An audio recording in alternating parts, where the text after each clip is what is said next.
Alhamdulillah, pada malam hari ini kita sudah di penghujung akhir bulan Ramadan, sehingga marilah beberapa hari yang tersisa ini kita isi dengan meningkatkan segala upaya kita untuk menambah amal soleh kita, untuk lebih tekun membaca dan mentadabbur Al-Quran, kemudian juga terutama kita berkontemplasi, bertafakur mengenai nasib kita pribadi-pribadi maupun nasib keumatan dan bangsa kita, yang saya lihat memang di bulan-bulan mendatang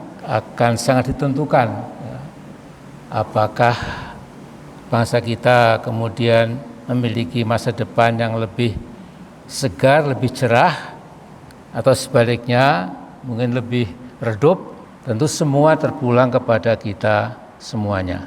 Di sini saya melihat jamaah dari anak-anak muda sampai bapak-bapak, ibu-ibu, tapi juga putri-putri kita, anak-anak SMP SMA.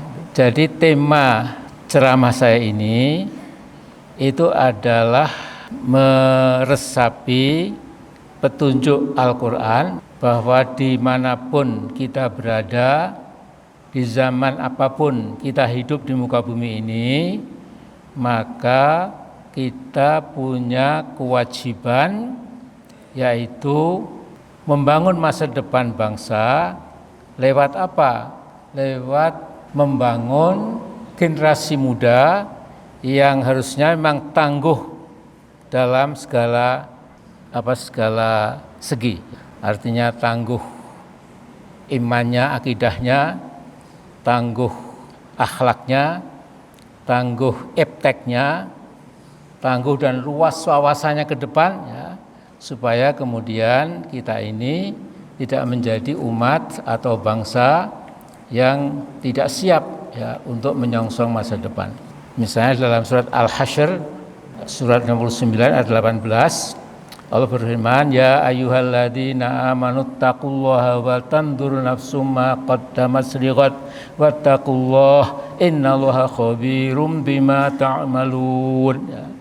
Jadi orang-orang beriman, hendaknya engkau bertakwa kepada Allah, dan masing-masing dirimu hendaknya melihat apa yang telah dikerjakan di masa lalu sebagai pelajaran untuk menyongsong tugas masa depan. Lighadin, diulangi lagi, bertakwalah kepada Allah, sesungguhnya Allah Maha mengetahui apa-apa yang engkau kerjakan.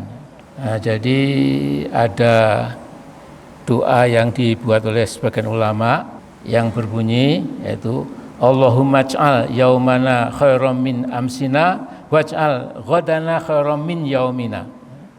Kalau tidak salah Yusuf Qaradawi, ya Allah, jadikanlah masa sekarangku ini lebih bagus dari masa lampauku, dan ya Allah, jadikanlah masa depanku lebih bagus dari masa kiniku, masa sekarangku. Artinya apa? Artinya umat Islam, apalagi anak muda ini itu harus punya sikap untuk future oriented. Jadi melihat masa lalu, kemudian masa sekarang ini adalah hasil dari masa lalu, kemudian kita harus mampu memproyeksikan ke masa depan, bagaimana supaya kita tidak ketinggalan zaman, kita tidak terpinggirkan, tapi kita di tengah arus membangun masa depan. Nah, sehingga ada sebuah hadis yang memang bukan Bukhari Muslim, tapi mengatakan man kana yamuhu khairan min amsihi fa huwa rabih wa man kana yamuhu mithla amsihi fa huwa makhbun. Tapi yang paling buruk, wa man kana yaumuhu syarrun min amsihi fa huwa mal'un. Jadi barang siapa yang hari kininya lebih bagus dari hari lalunya, masa sekarang lebih bagus dari masa lampaunya, sungguh dia termasuk orang yang beruntung, robih. Ya, barang siapa manusia yang masa kininya sama dengan masa lampaunya, tidak ada perubahan, ada status quo ya, maka orang itu tergolong maghbun. Maghbun itu tertipu, sesat ya, tidak paham masalah ya, tidak ada kemajuan ya. Tapi yang paling repot adalah wa man kana yamu syarran min amsihi fahuwa mal'un. Barang siapa yang hari sekarangnya lebih buruk dari masa lalunya, sungguh dia itu kena laknat. Nah di sini saya ingin mengingatkan anak-anak cucu-cucuku barangkali ya, anak-anak SMP, SMA, dan juga bapak-bapak dan ibu-ibu.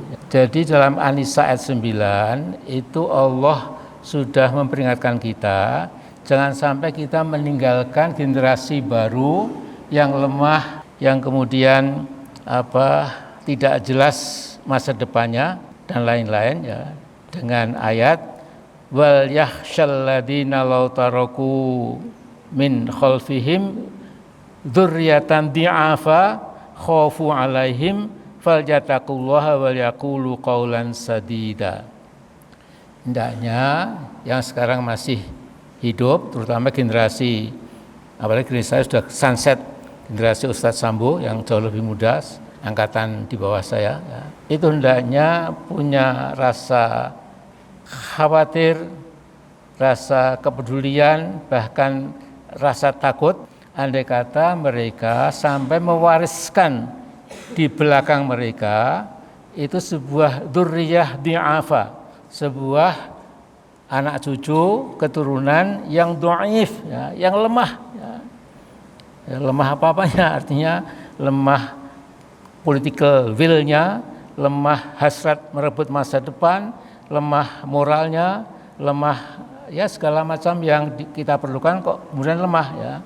Maka mereka itu kemudian khaufu alaihim ya, orang-orang segenerasi yang lebih muda dari saya ini sudah kemudian jadi takut, jadi khawatir. Karena itu falyattaqullah wal yaqulu qaulan sadida, adalah engkau sekalian bertakwa kepada Allah dan berbicara, sampaikan apa-apa yang lurus, apa-apa yang honest, apa yang jujur, seperti apa adanya, jangan memoles hal-hal yang tidak benar dan sebagainya. Nah sekarang perhatikan, semua bangsa di muka bumi ini yang berperadaban tinggi pasti berupaya agar generasi mudanya menjadi tangguh sebagai generasi penerus, harus siap menyongsong masa depan dengan segala cara ya, masa depan penuh tantangan ya, sehingga ada kata-kata dalam bahasa Inggris itu the youth of today, the leaders of tomorrow.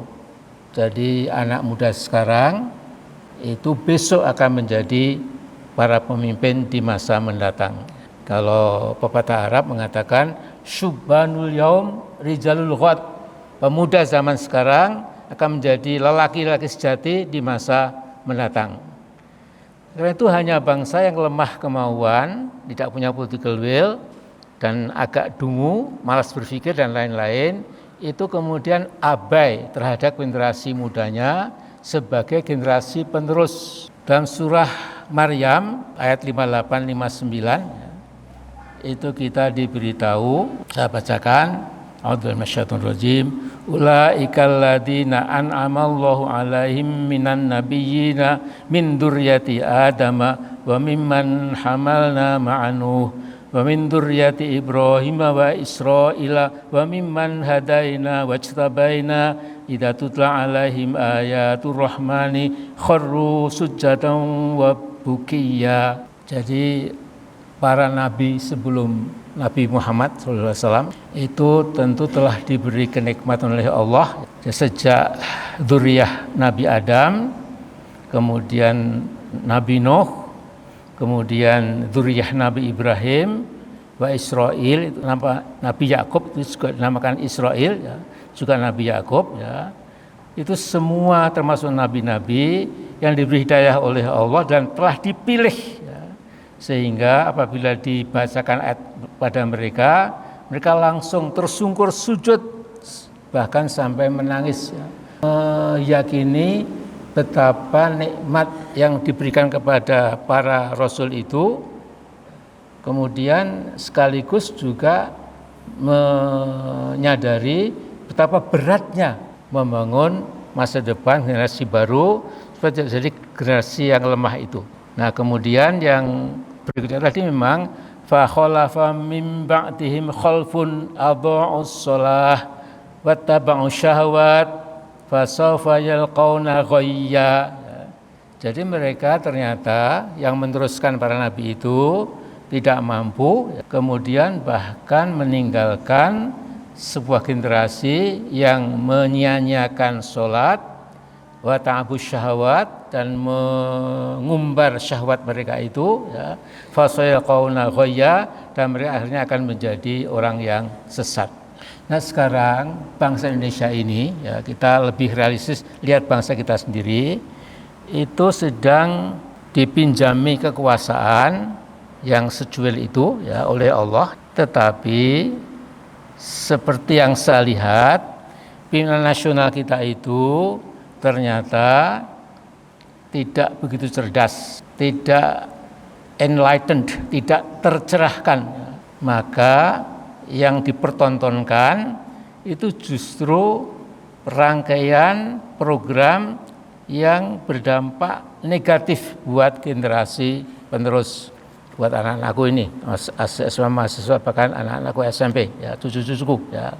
Jadi mereka itu seharusnya mewariskan, ya, generasi muda itu sebuah pemerintahan yang adil, yang egaliter, yang menomorsatukan kepentingan bangsa sendiri dan lain-lain, dan juga bisa merawat kekayaan alam kita, ya, natural resources kita untuk bangsa kita sendiri. Tetapi yang terjadi adalah sebaliknya. Ya, saya tidak ngerasani yang ada, tapi ini bicara umum gitu. Yang kenyataannya yang ada sekarang ini memang saya kira telah meluluh lantakkan harapan bangsa Indonesia. Jadi yang dilayani itu justru kepentingan asing secara maksimal, dan kepentingan bangsa sendiri itu dilupakan. Kemudian akibatnya pemerintah Indonesia kemudian menjadi boneka oligarki dan seterusnya, ya.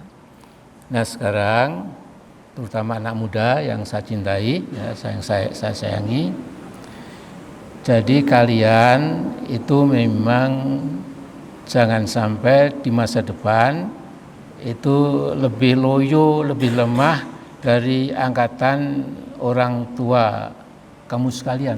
Caranya mudah, ya, yaitu belajarlah sungguh-sungguh, tekuni ilmu yang diberikan di sekolah, ya. Lalu sekolah Budi Mulya II itu juga agamanya dipertebal, ya. Nah, sehingga mumpung masih muda itu juga harus pandai menangkap, ya, ruhul Islam, spirit Islam. Islam itu punya ruh, punya spirit, itu perubahan hari kini harus lebih bagus dari hari kemarin, dan hari mendatang harus lebih bagus lagi dibandingkan hari sekarang ini. Nah, ini terakhir saya melihat generasi yang namanya milenial itu, ya, itu banyak dipuji sebagai generasi yang sangat teknologi savvy, ya, sangat paham pentingnya teknologi, ya. Kemudian punya self confidence yang kuat, ya. Kemudian memburu ilmu pengetahuan secara sungguh-sungguh gitu, dan lain-lain. Tapi semua pengamat mengenai kelompok milenial, generasi baru, tidak ada satupun yang mengatakan bahwa salah satu ciri khas dari generasi milenial itu adalah dekat dengan agama, dekat dengan pelajaran dan moral keagamaan. Saya kira ini penting sekali, saya katakan, ini sangat berbahaya. Jangan generasi muda sekarang ini di Indonesia yang jumlahnya 60%, kemudian tidak punya perspektif keagamaan, ya, hanya mengejar keduniaan, kadang-kadang juga bermimpi, ya. Saya kadang-kadang melihat remaja sekarang ini banyak hidup di alam angan-angan. Jadi mejeng di depan rumah yang indah, seolah itu rumahnya, ya. Kemudian ada mobil Mercedes-Benz yang harganya sekian miliar, didampingnya, kemudian dia ambil selfie dan sebagainya lah, ya, seolah-olah itu miliknya, ya. Nah, karena itu anak-anakku, kamu sekarang adalah generasi muslim, ya, jangan pernah tinggalkan arahan-arahan dari agama kita. Ya. Kalau kita pegang Quran dan Sunnah sampai kapanpun kita tidak akan pernah sesat.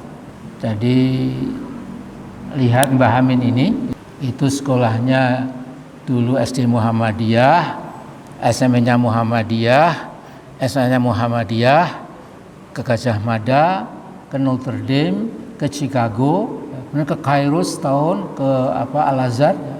Kemudian kembali lagi ke Chicago dan lain-lain. Ya.